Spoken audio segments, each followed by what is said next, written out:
दोस्तों, doctor APJ Abdul Kalam का संपूर्ण जीवन लाखों करोड़ों लोगों के लिए प्रेरणा का एक ऐसा स्रोत है जिससे हर व्यक्ति बहुत कुछ सीख सकता है और अपने जीवन को सही दिशा प्रदान कर बेहतर से बेहतर इंसान बन सकता है। बचपन में कलाम जब पक्षियों को आसमान में उड़ते हुए देखते थे तो उन्हें भी आसमान में उड़ने का मन करता था और वे एक पायलट बनना चाहते थे। अपने सपने को पूरा करने के लिए कलाम पूरी लगन और मेहनत से स्टडी करते थे।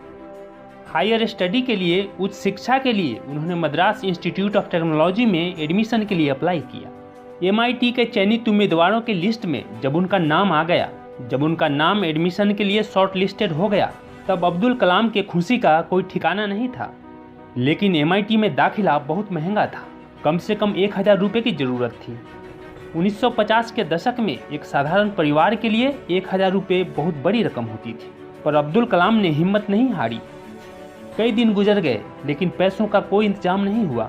धीरे धीरे दाखिले की अंतिम तिथि भी नज़दीक आते जा रही थी। तभी एक दिन कलाम को पता चला कि पैसों का इंतजाम हो गया है। वह भागे भागे घर आए और अपनी अम्मी से पूछा कि इतने पैसों का इंतजाम कैसे हुआ।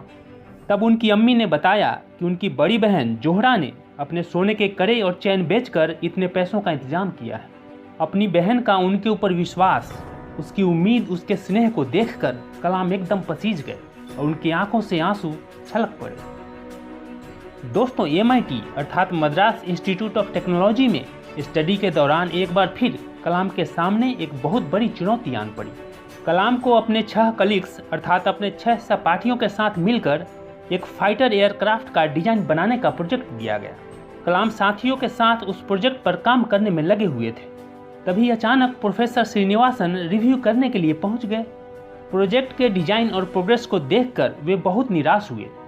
उन्होंने कलाम से कहा कि कलाम, मैं तुम्हारे काम से सचमुच निराश हुआ हूँ। मुझे तुमसे इससे कहीं बेहतर डिजाइन की अपेक्षा थी। कलाम ने कई सारे कारण बताए लेकिन उन्होंने एक न सुनी। फिर कलाम ने प्रोफेसर साहब से विनती की और कहा कि सर, मुझे 1 महीने का समय दीजिए। मुझे पूरा विश्वास है कि मैं एक बेहतर डिजाइन बना लूँगा। प्रोफेसर श्रीनिवासन ने कलाम की ओर देखा और कहा, देखो नौजवान, मैं तुम्हें 3 दिन का समय दे रहा हूँ। अगर सोमवार की सुबह तक तुमने इससे बेहतर डिजाइन नहीं दिखाया तो शायद तुम्हें अपनी स्कॉलरशिप से हाथ धोना पड़ेगा। प्रोफेसर के मुंह से यह बात सुनकर कलाम एकदम से स्तब्ध रह गए। उनके सपने, उनका भविष्य सब स्कॉलरशिप पर टिके थे। परिवार के सदस्यों का चेहरा एक एक करके उनके जेहन में आने लगा। उन सब ने कितने विश्वास, उम्मीद और आशा के साथ उन्हें यहाँ पढ़ने के लिए भेजा था। कलाम हिम्मत के साथ डटकर अपने काम में जुट गए। उस रात बिना डिनर किए पूरी रात अपने साथियों के साथ काम में लगे रहे। अपनी पलकें तक नहीं झपकाई। अगली सुबह बस 1 घंटे आराम किया, मुंह में जरा सा कुछ डाला और फिर से उस काम में जुट गए। रविवार की सुबह जब वे उस काम को कंप्लीट करने जा रहे थे तभी अचानक उनके कंधे पर किसी ने हाथ रखा।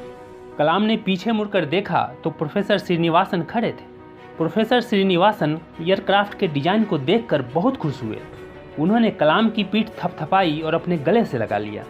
प्रोफेसर श्रीनिवासन कलाम को अपने घर ले गए और मद्रास की स्पेशल कॉफ़ी पिलाई। फिर कलाम से बोले, मैं जानता था कि काम पूरा करने के लिए बहुत कम समय देकर मैंने तुम पर दबाव डाला, लेकिन मैंने ये उम्मीद नहीं किया था कि तुम इतना बढ़िया काम कर दिखाओगे। You have done a great job. दोस्तों, हर एक इंसान की ज़िंदगी में मुश्किलें आती है, कठिनाइयाँ व चुनौतियाँ आती है। अधिकतर लोग मुश्किलों को देखकर, चुनौतियों को देखकर घबरा जाते हैं, वे हार मान लेते हैं, टूट जाते हैं, बिखर जाते हैं। वहीं कुछ लोग डॉक्टर अब्दुल कलाम की तरह होते हैं। वे हिम्मत से हर मुश्किल और चुनौतियों का डटकर सामना करते हैं और ईमानदारी से परिश्रम करते हुए जीवन में आगे बढ़ते जाते हैं। दोस्तों, हिम्मत और मेहनत 2 ऐसे हथियार हैं जो एक इंसान को योद्धा बना देता है, जो जीवन के किसी भी क्षेत्र में आपको विजय दिलाने की क्षमता रखता है। कहते हैं कि मेहनत की स्याही से जो लिखते हैं अपने इरादों को, उनके मुकद्दर के पन्ने कभी कोरे नहीं हुआ करते।